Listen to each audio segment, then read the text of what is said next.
নমস্কাৰ সুপ্ৰভাত এষ্ট্ৰলাইভ অসমৰ দৈনিক ৰাশিফল অনুষ্ঠানটিলৈ মই জুৰি কলিতাই আপোনালোক সকলোকে স্বাগতম জনাইছোঁ। আজি ৮ জেঠ ২৩ মে শনিবাৰ ২০২৬।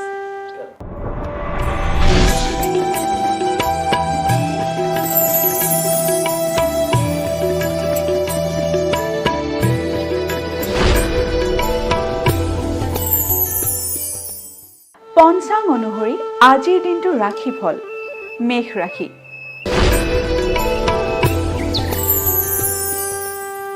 মেষ ৰাশিৰ আৰ্থিক উন্নতি।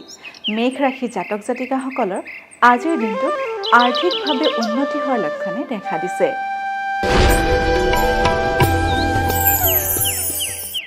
বৃষ ৰাশি। বৃষ ৰাশিৰ যান বাহনৰ ভয়।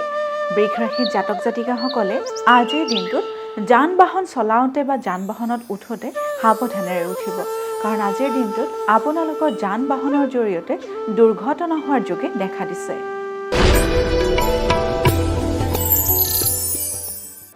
মিথুন ৰাশি। মিথুন ৰাশিৰ আনন্দ লাভ। মিথুন ৰাশিৰ জাতক জাতিকাসকলে আজিৰ দিনটোত যিকোনো ক্ষেত্ৰতে আনন্দ লাভ কৰিবলৈ সক্ষম হ'ব।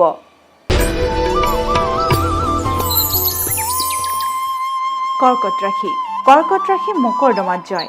কৰ্কট ৰাশি জাতক জাতিকাসকলে যদি কোনো মামলা মকৰদমাৰ লগত জড়িত হৈ আছে, তেতিয়াহ'লে আজিৰ দিনটোত সেই মকৰদমাত জয় লাভ কৰিবলৈ সক্ষম হ'ব।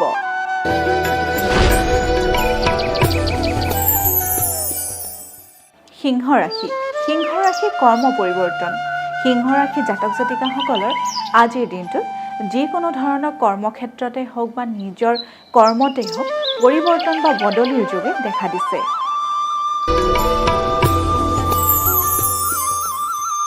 কন্যা ৰাশি। কন্যা ৰাশিৰ প্ৰেম প্ৰণয়ত শুভ।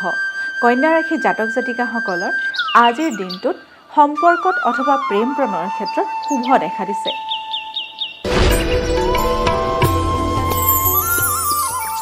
এইবাৰ আহিছোঁ তুলা ৰাশিলৈ। তুলা ৰাশিৰ আৰ্থিক উন্নতি।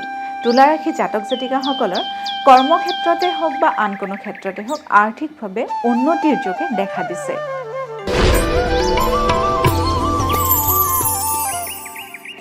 বৃশ্চিক ৰাশি। বৃশ্চিক ৰাশিৰ সন্মান লাভ। বৃশ্চিক ৰাশি জাতক জাতিকাসকলৰ কৰ্মক্ষেত্ৰত সন্মান খ্যাতি যশস্যা লাভৰ যোগে দেখা দিছে। ধনু ৰাশি। ধনু ৰাশিৰ পিতৃৰ চিন্তা। ধনু ৰাশি জাতক জাতিকাসকলে আজিৰ দিনটোত নিজ পিতৃৰ বিশেষভাৱে যত্ন ল'ব, কাৰণ আজিৰ দিনটোত আপোনালোকৰ পিতৃৰ স্বাস্থ্যৰ বা মানসিক অৱনতি ঘটিব পাৰে।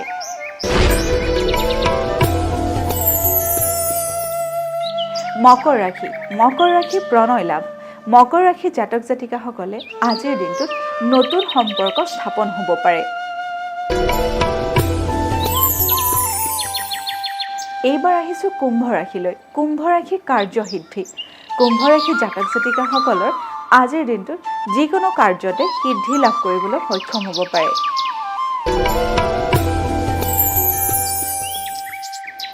এইবাৰ আহিছোঁ দৈনিক ৰাশিফলৰ অন্তিম দি ৰাশি মীন ৰাশিলৈ। মীন ৰাশিৰ অশান্তি। মীন ৰাশিৰ জাতক জাতিকাসকলে আজিৰ দিনটোত যিকোনো কাৰণতে অশান্তিৰ মুখামুখি হ'ব পাৰে।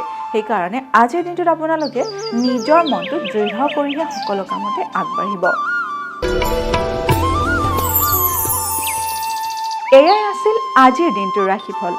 আপোনালোকৰ দিনটো শুভ তথা সমৃদ্ধিশালী হওক তাৰেই কামনা কৰিছোঁ। লগতে মই জুৰি কলিতাই এষ্ট্ৰলাইভ অসমৰ ৰাশিফল অনুষ্ঠানটিৰ পৰা আজিলৈ বিদায় মাগিছোঁ। ধন্যবাদ।